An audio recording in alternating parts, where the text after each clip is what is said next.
Hello and welcome to Just Pauses. Once there was a man who remained unmarried his entire life. When he was nearly 90 years old and on his deathbed, a young neighbor who visited him often sat next to him and asked why he had never married. Upon this big earth with so many millions of people, couldn't you find one perfect wife for yourself? He asked the old man. A tear rolled down from the eye of the dying man. He said, "Yes, I did find one." The young neighbor was shocked. "Then what happened? Why didn't you get married?" he asked. The old man let out a deep sigh. "But the woman was searching for a perfect husband." The myths of a perfect partner or a perfect marriage made in heaven are very damaging for our psyche. All such ideas, as we know, are perpetuated by poets, writers, movie makers, wedding planners, and of course by all those companies which have a lot at stake and much to sell. A day before my wedding, a friend who lived in our building came to give me my wedding present.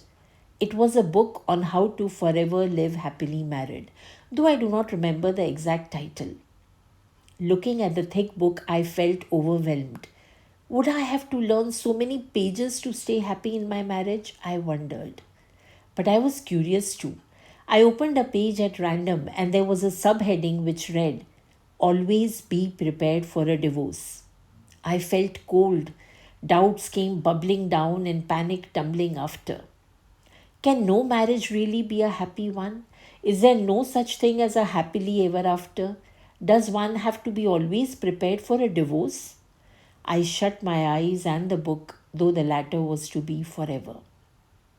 A day after my wedding, another friend came to congratulate and left such an advice in my ear that a whole lot of bubbles popped up once again and broke the calm surface I was holding on to. The advice was, don't take anything ever seriously and you will be fine. This advice was given by someone whom I really admired, and hence I decided to at least take the advice a little seriously. The two advices kept echoing in my head in the initial days. Somehow, the second advice stuck with me quite a lot. I tried, whether it was a streak of indifference or a dash of sarcasm or words that brought joy or acts that were unexpected. I tried to not take anything much too seriously. Of course, nothing is all glitter and rosy all the way. I wasn't perfect and no one ever is. And no resolution can be remembered all the time. I still take some words and some acts a little too seriously, but the advices helped. I understand that these advices or any other cannot hold true all the time. No two marriages are the same. The dynamics differ in each one. The contexts differ, and so do the habits and traits of every two partners therein.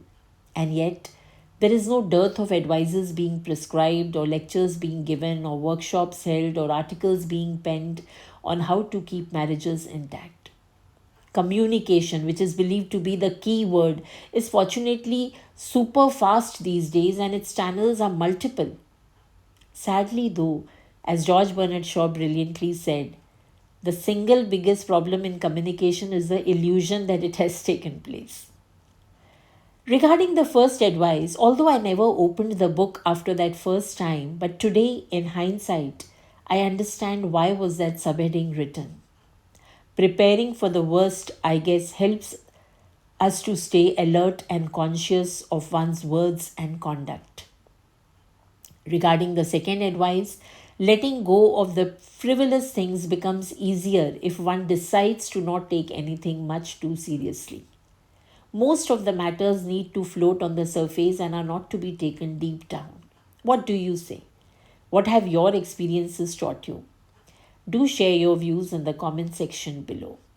Meanwhile, on a lighter note, a funny tale. Here it is. Once upon a time, a king was keen to find if there was really a man in his kingdom who was not henpecked by his wife. He sent his courtiers to find out. He told them that if they found one out, that man was to be handsomely rewarded. One of his ministers traveled extensively and finally heard about a man in a small town who was known to be very fearless and strong. The minister went to the house of that man and found him to be a large, strong man who appeared to be completely in charge of his home. He walked about with his head held high and didn't seem afraid of anyone.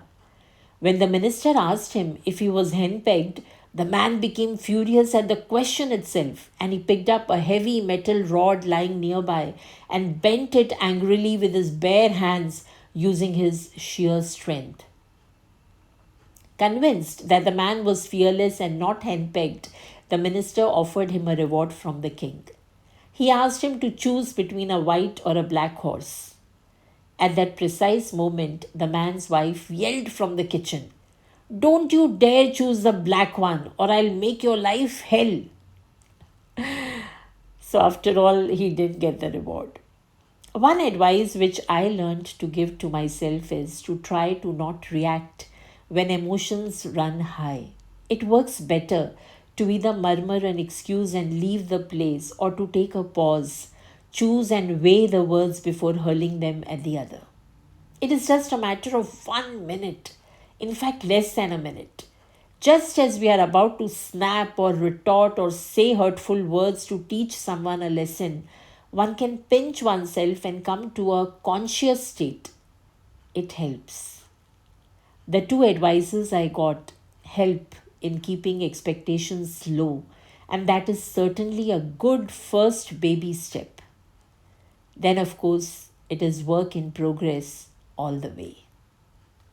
Thank you.